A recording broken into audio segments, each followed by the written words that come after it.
नमस्कार, popular superfast news में आपका स्वागत है। मैं हूं आपके साथ समीक्षा दादीज। आज इस सुपरफास्ट में बात होगी सलाहकार और ओएसडी के घर ईडी की छापेमारी पर बोले सीएम भूपेश बघेल की। सुधांशु त्रिवेदी ने सीएम अशोक गहलोत पर साधे निशाने की। बात करेंगे हिमाचल प्रदेश में भारी बारिश के कहर की। G20 ट्रेड और इन्वेस्टमेंट मीटिंग में बोले पीएम मोदी की। साथ ही जानेंगे यूनाइटेड वर्ल्ड रेसलिंग ने रद्द की भारतीय कुश्ती संघ की सदस्यता की। एम्स के दीक्षांत समारोह में पहुंची डॉक्टर रागिनी सोनकर की। बात करेंगे मुस्लिमों के लिए किया सीएम ममता बनर्जी के बड़े ऐलान की। कपिल सिब्बल ने नेहरू के बाद सभी सरकारों को दे दिए श्रेय की। बिहार में अगले 3 दिनों तक झमाझम बारिश की। और आखिर में बात होगी सीएम अशोक गहलोत ने पीएम मोदी और केंद्र सरकार पर फिर बोले सियासी हमले की। इसके साथ ही और भी तमाम बड़ी खबरों से आपको कराएंगे रूबरू। छत्तीसगढ़ के मुख्यमंत्री भूपेश बघेल के सलाहकार विनोद वर्मा के आवास पर प्रवर्तन निदेशालय ईडी ने छापेमारी की है। इसके अलावा मुख्यमंत्री बघेल के ओएसडी आशीष वर्मा और मनीष बंछोर के घर पर भी ईडी की छापेमारी हुई है। सीएम से जुड़े लोगों के यहां ईडी की छापेमारी ऐसे वक्त पर हुई जब भूपेश बघेल अपना जन्मदिन मना रहे थे। आपने सोशल मीडिया में लिखा भी है कि प्रधानमंत्री जी, गृह मंत्री जी आपने गिफ्ट दिया है, ऐसा आपने बात भी कही है। ये जो कार्रवाई लगातार होती है, जैसे देखिए, जब हम लोग हमारे कांग्रेस का राष्ट्रीय महाधिवेशन हो रहा लोग व्यवस्था में लगे थे, उनके सबके घर में छापे पड़े, चाहे राम गोपाल अग्रवाल हो, गिरीश देवांगन हो और साथी थे, और लगातार चलती रही जब तक हमारा सम्मेलन संपन्न नहीं। आज मेरे जन्मदिन के दिन जो मेरे क्षेत्र में जो ओएसडी काम देख रहे हैं उनके घर में छापा पड़े। मेरे पारिवारिक मित्र हैं, यहाँ छापा पड़ा। मेरे सलाहकार हैं, प्रधानमंत्री जी और गृह मंत्री जी की तरफ से ये इससे बड़े गिफ्ट क्या हो सकता है। सर, क्या आपको लगता है कि रंजिश के चलते जैसे राजनीतिक दबाव के कारण ये छापा पड़वाए जा रहे केंद्र के द्वारा? चुनाव भी है। ये तो ये है कि भारतीय जनता पार्टी हार चुकी है और इसी कारण से ईडी, आईटी ये लोग चुनाव लड़ रहे हैं, उनको ठेका दे दिया गया है। और जो स्तर है वो निम्न से निम्न स्तर कहा जा सकता है, वो उतर आए हैं। और अभी तो और होगा, जो जानकारियां मिल रही है उसमें तो अभी ये टीम आई है, अब आईटी के 200-300 लोगों की टीम और आने वाली है। वो घर घर में छापा डालेंगे, गली गली में जाएंगे, गांव गांव में जाएंगे। तो इसका मतलब ये है कि भारतीय जनता पार्टी को प्रजातंत्र में विश्वास नहीं है और ये न समझें जो सत्ता में बैठे हैं वो जिंदगी भर सत्ता में रहेंगे। ये सर राष्ट्रीय स्तर पर, और क्योंकि जब रावण का घमंड नहीं टिका तो बचत लोगों की क्या मिसाल। तो ये अति का अंत होता है और छत्तीसगढ़ प्रदेश है और यहाँ ये अति कर चुके हैं। जनता देख रही है और जनता मुंह तोड़ जवाब देगी। ये सोचते हैं कि इन एजेंसियों के माध्यम से यदि चुनाव लड़ना चाहते हैं तो मुगालते में छत्तीसगढ़ की जनता प्रजातांत्रिक व्यवस्था में बहुत दृढ़ आस्था व्यक्त करती है। और ऐसे जो लोग हैं जो प्रजातंत्र को की भावनाओं को कुचलना चाहते हैं, तो उसका जवाब अभी नवंबर में जो मतदान होगा, दिसंबर में जो काउंटिंग होगा, उसमें उनको मिल जाएगा। सर, आप ये लगातार कहते रहे हैं कि जो कांग्रेस के सिपाही हैं वो और मजबूती के साथ चुनाव में लड़ेंगे, ऐसी चीजें लगातार सामने आती रहती है। क्या लगता है किस तरह उत्साह से बढ़ता भी है? तो 15 साल के कुशासन को हमारे साथियों ने उखाड़ फेंका, 15 सीट में समेट दिया। तो अब उसके बावजूद भी ये लोग टारगेट कर रहे हैं ऐसा, मैं समझता हूँ 15 सीट भी नहीं रहेगी। यदि इसी प्रकार की गतिविधि चली तो 15 सीट भी इनको नसीब नहीं होगा। सर, ये सीएम अशोक गहलोत ने मंगलवार को राज्य के लिए 2030 तक का विजन डॉक्यूमेंट जारी किया। गहलोत के विजन डॉक्यूमेंट पर बीजेपी के राष्ट्रीय प्रवक्ता सुधांशु त्रिवेदी ने कहा कि सीएम अशोक गहलोत का विजन राज्य के लोगों के लिए परेशान करने वाला है। सुधांशु त्रिवेदी ने भारतीय जनता पार्टी की मीडिया विंग और सोशल मीडिया कार्यशाला को संबोधित करने के लिए जयपुर की यात्रा की थी। देखिए, कांग्रेस के शासन में ध्वस्त कानून व्यवस्था, अपराधियों के बढ़ते हौसले, भ्रष्टाचार, लीक होते पेपर, इन सारी त्रासदियों से त्रस्त राजस्थान की जनता अब निर्णायक रूप से यह मन बना रही है कि भारतीय जनता पार्टी के पक्ष में अगले विधानसभा चुनावों में निर्णायक जनादेश देकर हम सब भी इस विषय के लिए संकल्पित हैं कि राजस्थान की जनता को इस त्रासदी से मुक्ति देनी है। यह आवश्यक भी है कि यह विषय प्रभावी ढंग से, उपयुक्त ढंग से जन संवाद के भिन्न भिन्न माध्यमों में भी उपस्थित हो सके, चाहे वो प्रिंट मीडिया हो, इलेक्ट्रॉनिक मीडिया हो या सोशल मीडिया हो। तो इन संदर्भ में ही विचार करने के लिए, चूंकि अब उत्तरोत्तर राजस्थान में चुनाव का वातावरण सामने आता जा रहा है, तो इस संदर्भ में राजस्थान प्रदेश ने एक मीडिया कार्यशाला का आयोजन किया है, जिस संदर्भ में सभी 44 जनपदों से जो हमारे संगठनात्मक जिले हैं उनसे लोग आए हैं और इस विषय पे हम लोग विचार विमर्श करेंगे और फिर आगे की रणनीति वरिष्ठ नेताओं के दिशा निर्देश में तय करेंगे। देखिए, रणनीति की जहां तक बात करें तो चुनावी रण में कांग्रेस की कोई नीति ही नजर नहीं आ रही है। अभी भी स्थिति यह है कि वो हम पे आरोप की क्या बात करें, वहां तो एक दूसरे के ऊपर आरोप प्रत्यारोप से ही वो बाहर नहीं निकल पा रहे हैं। मैं याद दिलाना चाहता हूं कि राजस्थान भारत की राजनीति का एक दुर्लभ प्रांत है। वो इस दृष्टि से दुर्लभ प्रांत है कि कोई पार्टी जिस व्यक्ति को अपना राष्ट्रीय अध्यक्ष बनाने जा रही थी वो बागी खेमे में आ गया, अशोक गहलोत जी। आप सबको ध्यान होगा। और इतना ही नहीं, इतना विचित्र उदाहरण आपको देखने को मिलेगा कि प्रदेश अध्यक्ष भी उसी बागी खेमे में माने जाने लगे, डोटासरा जी। विधानसभा अध्यक्ष सीपी जोशी जी की भी गणना उसी बागी खेमे में होने लगी। मान्यवर, ऐसा उदाहरण आपको पूरे भारत में कहीं देखने को नहीं मिलेगा। इसलिए इस सरकार की नीति क्या है, मैं एक उदाहरण देना चाहता हूं। कांग्रेस सरकार ने 2019 में अपने चुनाव घोषणा पत्र में वादा किया था कि जो सिडेशन का लॉ है, देशद्रोह का कानून, वो निरस्त कर देंगे क्योंकि इसका दुरुपयोग किया जाता है। अभी हाल ही में जो नया प्रस्तावित कानून गृह मंत्री अमित शाह जी ने किया है तो उसमें उन्होंने इस धारा को हटाने की बात कही। मगर उल्लेखनीय बात यह है कि 2019 के लोकसभा चुनाव के बाद यदि किसी सरकार ने सबसे पहले प्रयोग किया उस देशद्रोह के कानून को, तो वो राजस्थान की गहलोत जी की सरकार थी।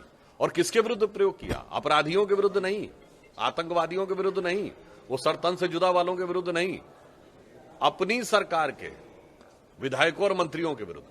आप स्वयं समझ सकते हैं कि इतने अविश्वास और अंतर्विरोध से भरी हुई सरकार के ऊपर राजस्थान की जनता कतई विश्वास नहीं करती। मुख्यमंत्री जी लगातार कहते हैं। देखिए, मुख्यमंत्री जी कुछ भी बोलने का प्रयास करें, परंतु जिस विजन की बात करें वो विजन पूरी तरीके से ब्लर्ड है। मैं एक बात दुख और करुणा के साथ भी कहता हूं, मेरा राजस्थान में बहुत आना रहा। 2018 के विधानसभा चुनाव से लेकर 19 में मैं लोकसभा में सह प्रभारी भी था। इससे पूर्व में भी अनेक बार राजस्थान आए। राजस्थान की छवि कभी कानून व्यवस्था को लेकर ऐसी नहीं थी जैसी आज हो गई है। राजस्थान की छवि कभी सांप्रदायिक वातावरण को लेकर ऐसी नहीं थी जैसी कि आज हो गई है। आप कल्पना करिए, ये वो सरकार है जिसने पीएफआई के ऊपर, पॉपुलर फ्रंट ऑफ इंडिया, जो कि अब प्रतिबंधित संगठन है, उस पर प्रतिबंध से मात्र एक हफ्ता पहले रैली निकालने की परमिशन दे दी थी अलवर में। और आप सोचिए कि पूरे भारत में नारे लगे और उदयपुर में इस ढंग की घटना हो गई दुखद। मुझे लगता है कि आज विशेषकर महिलाओं के साथ जिस प्रकार के दुर्दांत अपराध हो रहे हैं, राजस्थान की ऐसी स्थिति नहीं थी। मुझे लगता है कि अगर मुख्यमंत्री जी को यह विजन दिखाई नहीं पड़ रहा है तो अपनी आंखों पर से वो चश्मा हटाएं और तब वो देखें कि यह विजन कितना खौफनाक और कितना दर्दनाक है राजस्थान की जनता के लिए। मैं सिर्फ ये विपक्ष से कहना चाहूंगा, भारतीय जनता पार्टी में पहले आरोप तय कर लें। एक तरफ तय करते हैं हमारे यहां सब कुछ एक है और दूसरी तरफ कहते हैं एकरूपता नहीं, पहले आरोप तो तय कर लें। हां, यहां मैं जरूर कहना चाहूंगा, कौन किस रूप में रहना चाहता है यह तब समझ में आता जब अगला रूप बदलने लगे। आज मैं कांग्रेस पार्टी से पूछना चाहता हूं कि भाई, आपका गठबंधन यूपीए था, तो यूपीए समाप्त हो गया क्या? जैसा माननीय प्रधानमंत्री जी ने लोकसभा में अविश्वास मत पर बोला, क्या यूपीए का अंतिम संस्कार कर दिया आप लोगों ने? और अगर कर दिया तो क्यों जरूरत पड़ी? देखिए, नाम बदलने की जरूरत उसी को पड़ती है जो या तो दिवालिया हो गया हो, तो कंपनी दिवालिया हो जाती है, नाम बदलती है, या कुछ अपराध करता हो और किसी काले कारनामे से बचना चाहता हो तो कई बार नाम बदलता है। और नाम पर भी मैं एक विचित्र बात कहता हूं, ये तथाकथित INDA गठबंधन जो विपक्ष ने बनाया है, मैं अपने अनुभव से कह रहा हूं, जिस दिन इसका नाम घोषित हुआ मैं कई टीवी डिबेट पे था और मैंने पूछा भाई इसका हिंदी में तो नाम बता दो।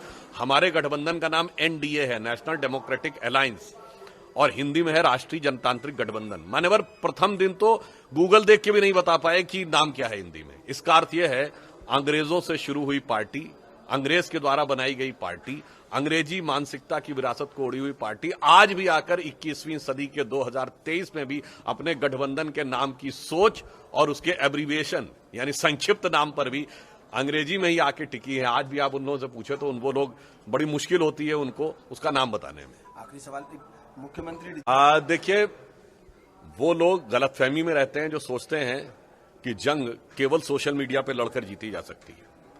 हकीकत यह है कि जिसको आप डिजाइन बॉक्स की बात कह रहे हैं, तो आज राजस्थान की जनता, राजस्थान के छात्र, राजस्थान के नौजवान, राजस्थान की महिलाएं ये सब देख रही हैं कि डिस्ट्रक्टिव डिजाइन का बॉक्स तैयार हो गया है इनके शासनकाल में। आप बताइए यहां स्थिति क्या है?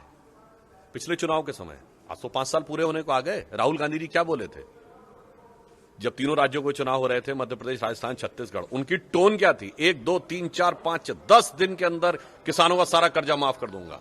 हो गया क्या? राजस्थान में कहा था 5,000 रुपए हम बेरोजगारों को देंगे, दे दिया क्या? इसलिए और नहीं केवल किया क्या, मैं सिर्फ ये कहना चाहता हूं कि आज 5 साल की डिजाइन ये है अशोक गहलोत सरकार की, कांग्रेस की सरकार की, कि किसान परेशान है, नौजवान हैरान है, महिलाओं का जीना हलकान है, और उसके बाद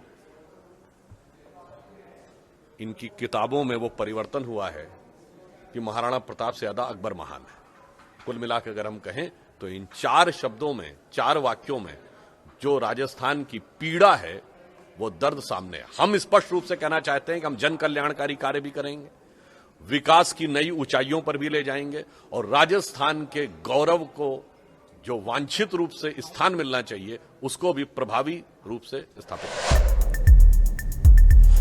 हिमाचल प्रदेश में भारी बारिश ने खूब तबाही मचाई है।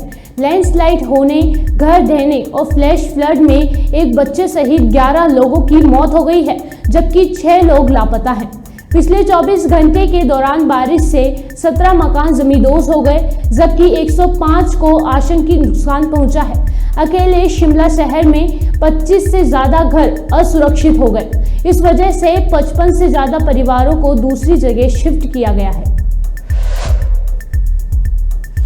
पीएम नरेंद्र मोदी ने राजस्थान की राजधानी जयपुर में चल रही G20 ट्रेड और इन्वेस्टमेंट मिनिस्टर की मीटिंग को वीडियो कॉन्फ्रेंसिंग के जरिए संबोधित किया है। पीएम मोदी ने कहा कि हमारे लिए MSME का मतलब सूक्ष्म, लघु और मध्यम उद्यम को अधिकतम समर्थन है।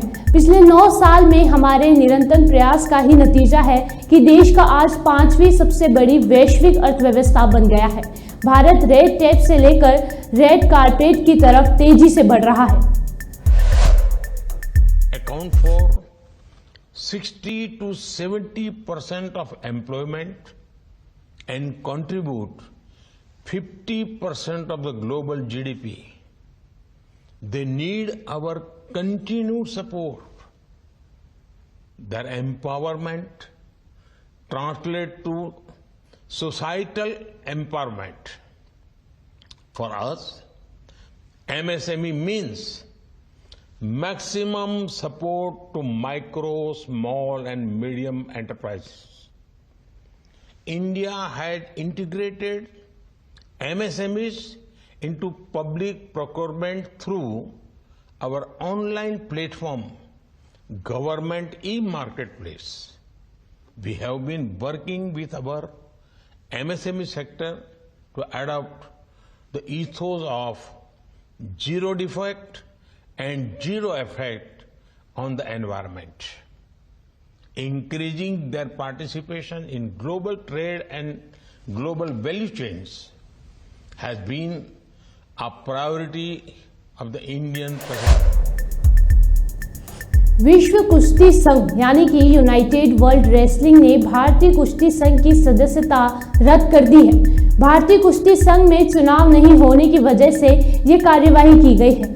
भारतीय कुश्ती संघ के पूर्व अध्यक्ष ब्रजभूषण शरण सिंह का कार्यकाल काफी पहले ही खत्म हो चुका है। इसके बाद कुश्ती संघ में चुनाव कराने के कई प्रयास किए गए और सुप्रीम कोर्ट ने कई बार चुनाव की तारीखें तय की, लेकिन अलग अलग हाई कोर्ट अलग अलग राज्य के कुश्ती संघों की याचिका के आधार पर चुनाव में रोक लगाते रहे। इसी वजह से अब तक कुश्ती संघ के चुनाव नहीं हो पाए हैं।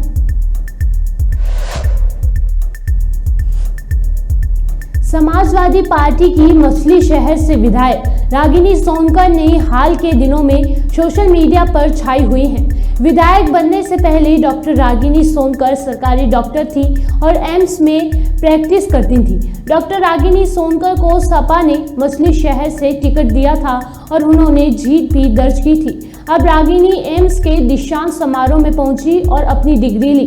इसका वीडियो डॉक्टर रागिनी सोनकर ने अपने ट्विटर अकाउंट पर शेयर भी किया है। मैं धन्यवाद करना चाहूँगी आपने प्रश्न पूछने का अवसर दिया। मेरा प्रश्न परिवहन मंत्री जी से था कि महिलाओं को राजकीय परिवहन यात्रा के लिए क्या मुफ्त में बस सुविधा सरकार द्वारा उपलब्ध कराई जाएगी।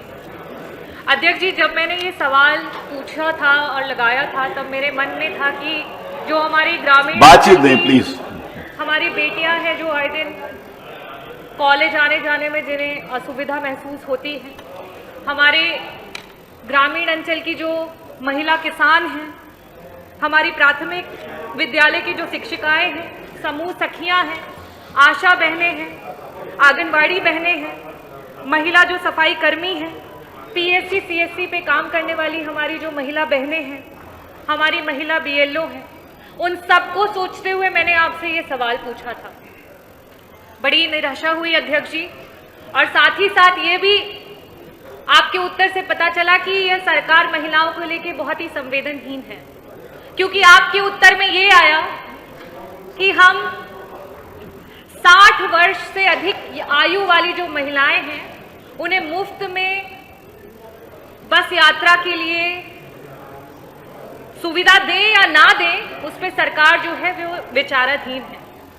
अध्यक्ष जी, 7 साल हो चुके हैं और 7 साल में यह सरकार 60 वर्ष से ऊपर की महिलाओं को मुफ्त में बस सुविधा देने पे विचाराधीन है और कब तक विचार करेगी। मंत्री जी, कृपया ये बताएं कि आप कब तक विचार करेंगे। मैंने तो पूरी महिलाओं की बात की थी, आप 60 साल से ऊपर की महिलाओं को भी मुफ्त में ट्रेवल अलाउंस नहीं दे पा रहे हैं। साथ ही साथ मंत्री जी, आपने और आपके विभाग ने इलेक्ट्रिक बसेस की बात की थी।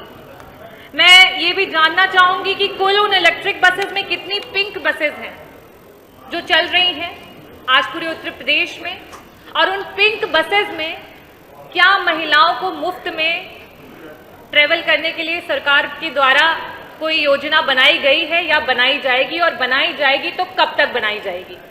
माननीय मंत्री जी। माननीय अध्यक्ष जी, 60 वर्ष से ऊपर की महिलाओं को निःशुल्क यात्रा करने के लिए माननीय मुख्यमंत्री जी के संकल्प में है और मैं प्रक्रियाधीन है। बहुत जल्द जो है माननीय संसदीय कार्य मंत्री जी, वित्त मंत्री जी की अनुमति मिलने के बाद उसको जो है हम घोषणा करने वाले हैं। और आगे पूरा जवाब दीजिए। 7 वर्ष हो चुके हैं। मैं मंत्री जी से अनुरोध करूंगी कि कृपया करके इसको थोड़ा जल्दी करा दें। साथ ही साथ हमारे लोक निर्माण विभाग के मंत्री जी यहाँ उपस्थित नहीं है, संसदीय कार्य मंत्री जी, आदरणीय मंत्री जी से मैं एक आश्वासन चाहूंगी, क्योंकि मंत्री जी ये जो सवाल है यह सिर्फ जनता के संरक्षण, और मैं मछली शहर विधानसभा से चुनकर आती हूं तो वहां के संरक्षण और साथ ही साथ परिवहन विभाग के भी संरक्षण की आपकी संरक्षण की जरूरत है। इसलिए है क्योंकि हमारे मंत्री जी समय लोक निर्माण विभाग के नहीं है। वहां पे मछली शहर जंघई मार्ग 20 किलोमीटर का मार्ग है और मंत्री जी वो इतनी ध्वस्त और इतनी ही बुरी अवस्था में है कि वहां पे जो आपकी सरकारी बसें चल रही है वो चल चल के उनकी स्थिति और बद से बदतर होती चली जा रही है। आदरणीय अध्यक्ष जी कृपया करके उस पे चलिए वो सरकार के द्वारा आप सड़क की वजह से आपकी बस टूट रही है ये कह रहे हैं, उस सड़क को बनवा दें। 7 साल से आप विचाराधीन है, कृपया करके महिलाओं के लिए फ्री सुविधा दिलाने का कष्ट करें मंत्री जी। है मछली शहर में बसें जो जहाँ चलवाने के लिए आपको होगा, आप लिख के दे देंगे। जहां मछली शहर में जहां बस चलवानी है, मंत्री जी कह रहे हैं लिख के दे दीजिए, चलवा देंगे। प्रश्नों का समय समाप्त। से मंत्री जी को बोला गया तो वहाँ पे प्रश्नों का समय। पश्चिम बंगाल की मुख्यमंत्री ममता बनर्जी ने पिछले दिनों राज्य के मुस्लिम इमामों और हिंदू पुरोहितों के मासिक भत्ते में 500 रुपए की वृद्धि की घोषणा की है।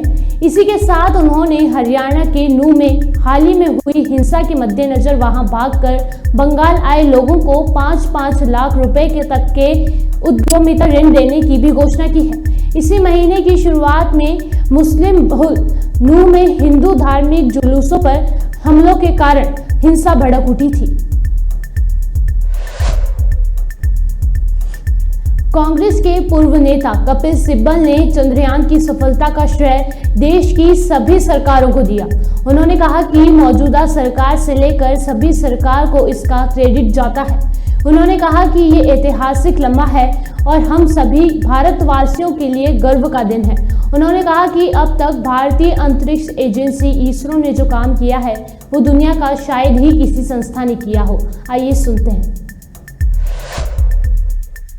मैं समझता हूं कि इतिहास में इस दिन को हम याद करेंगे क्योंकि आज हर भारतवासी के लिए एक गर्व का दिन है और गर्व का लम्हा है।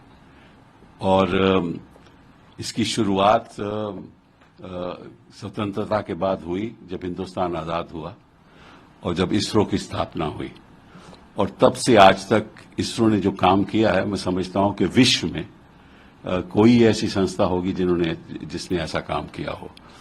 और मैं समझता हूं कि हम दुनिया में इसरो ने ऐसे कदम उठाए हैं और आगे उठाने वाली है जिससे ये इसरो की पहचान विश्व में फैलेगी और बाकी देश भी हम इसरो की मदद लेंगे साइंस और टेक्नोलॉजी के लिए। सर, क्योंकि आज बहुत इतिहास भरा दिन है, लेकिन ऐसे मूवमेंट पर लगातार जो पॉलिटिकल पार्टी से यहाँ जो श्रेय की बात कही जा रही है, आप कैसे देख रहे हैं? क्योंकि एक तरफ देखिए, श्रेय इसरो को जाता है और श्रेय हर सरकार को जाता है जिन्होंने इसरो की मदद की, हर सरकार को जाता है जिन्होंने इसरो को सपोर्ट किया। इस सरकार को भी, नेहरू के बाद सब सरकारों को भी, क्योंकि इसरो एक ऐसी संस्था है वो किसी राजनीतिक दल से जुड़ी हुई नहीं है और ना जुड़ना चाहिए। ये एक साइंटिफिक ऑर्गेनाइजेशन है और इसकी जब स्थापना हुई तो इसी विचार के साथ हुई थी कि स्पेस टेक्नोलॉजी में इसरो नंबर 1 रहेगी। उसी रास्ते पर इसरो जा रही है और उन साइंटिस्ट को मैं मुबारकबाद देना चाहता हूं और देशवासियों को कि आज हमारे लिए ये बहुत गर्व का है। बिहार में बीते 2 दिनों से मानसून सक्रिय है। आईएमडी का अनुमान है कि अगले 3 दिनों तक मानसून के प्रभाव से कई जिलों में झमाझम बारिश हो सकती है। पटना समेत 11 जिलों में गुरुवार को मूसलाधार वर्षा होने को लेकर मौसम विभाग की ओर से येलो अलर्ट और 9 जिलों में बहुत बारिश वर्षा को लेकर ऑरेंज अलर्ट जारी किया गया है। सीएम अशोक गहलोत ने पीएम मोदी और केंद्र सरकार पर फिर सियासी हमला बोला है। गहलोत ने कहा कि ऐसी स्थिति पहली बार आ रही है कि सरकार का विरोध कर दो तो आपको देशद्रोही करार दिया जाता है। वह अलग सब्जेक्ट है। मन में मुझे इतना गुस्सा आता है कि देश में ये क्या हो रहा है, देश में तमाशा बना रखा है। हम नहीं बोलेंगे तो इतिहास हमें माफ नहीं करेगा। स्थिति बहुत गंभीर बनती जा रही है। बुधवार को गहलोत जयपुर में हॉस्पिटल और मेडिकल संस्थानों से जुड़े भवनों के वर्चुअल लोकार्पण समारोह में बोल रहे थे। तो मन में इतना गुस्सा आता, मुझे इतना गुस्सा आता है, देश में हो क्या ना तमाशा बना रखा है देश में। हम नहीं बोलेंगे तो इतिहास हमें माफ नहीं करेगा। इतिहास बहुत गंभीर, स्थिति बहुत गंभीर बनती जा रही है। चीफ मिनिस्टर की उनको ईडी ने गिफ्ट दे दी है, चाबी डाल करके 6 महीने चाबी बिछा दे वहां पर, चुनाव आ रहे वहां पर। ये जो कुछ तमाशे हो रहे देश के, तो उचित नहीं है। इसलिए मैं कहना चाहूंगा कि जो महंगाई, बेरोजगारी, नॉन वायलेंस की बात की राहुल गांधी ने, अमीर गरीब के बीच में खाई बढ़ती जा रही है, ये 4 मुद्दे मुख्य है, उस पर ध्यान देने की आवश्यकता। बजाय इसके कि आप प्रोग्राम करने जाओ, आपकी मर्जी है, हम रोकेंगे नहीं आपको। ठीक है, आपने अगर अप्रोच नहीं बनाई है तो उसका हम स्वागत करते हैं, आइए हम आपका स्वागत करेंगे। पर इस प्रकार से आप अगर मुख्यमंत्री को डीलिंग कर दोगे, इस प्रकार से आप उनकी स्पीच को काट देंगे, पहली बात तो काटने का उनका हक नहीं था, काटा क्यों उसको, फिर लिखा क्यों? ये बात सब मैं समझता हूँ कि ये स्थिति है, बहुत ही दुर्भाग्यपूर्ण स्थिति है। इसलिए मैं लंबी बात नहीं कहता हुआ, मैं कहना चाहूंगा राजस्थान में जो बहुत लंबे चौड़े हमारे पास राजस्थान में क्या क्या हम लोग कर रहे हैं, ये पुस्तिका का विमोचन करवाया गया। गांव ढाणी से दूर नहीं, अब गंभीर बीमारियों का इलाज और कहानियां हैं हमारे सफल प्रयासों की। बता देता हूँ विभाग को, उन्होंने पुस्तिका जारी की है, अनुभव के आधार पर करी है। गांव में गरीब घर पे बता सकते हैं आपके क्या लाभ मिलेगा, कोई सोच नहीं सकता है। इस शुरू में ये पुस्तिका जो है, मैं समझता हूँ कि ज्ञानवर्धन करेगी गाँव वालों का हौसला बढ़ाएगी। और बाकी जो आज करीब 1,266 करोड़ के कामों का जो शिलान्यास भी हुआ है, लोकार्पण भी हुआ है, 68 कामों का, उसके मैं विभागों को बधाई देता हूँ और उम्मीद करता हूँ कि काम जो शिलान्यास हुए हैं, वो शिलान्यास वाले काम भी समय पर प्रारंभ होकर पूरे होंगे। और आने वाले वक्त में और ज्यादा हम क्या कर सकते हैं, इस दिशा में हम आगे बढ़ना चाहते हैं कि हेल्थ को लेकर के जो मॉडल स्टेट बना राजस्थान, शिक्षा, स्वास्थ्य और सोशल सिक्योरिटी, हम बार बार कहते हैं, इस पे हमें तवज्जो देनी चाहिए। 2030 का मॉडल बनाने की बात जो हमने करी है मिशन के रूप में, मैं फिर इस मौके पर कहना चाहूंगा प्रदेशवासियों को भी और जो ये सुन रहे हैं वीसी को, ओपन वीसी अभी है, पूरे प्रदेशवासियों के लिए ओपन है। मैं सबसे अपील करूंगा सभी वर्गों के लोग, युवा हो, छात्र हो, महिलाएं हो और अनुभवी लोग हो,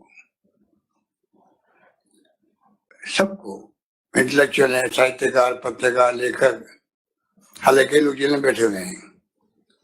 आज ऐसी स्थिति देश में पहली बार आ रही है कि लोग जेलों में बैठते हैं। अगर आप सरकार का विरोध कर दो तो आप राजद्रोह कर रहे हो, अलग सब्जेक्ट है।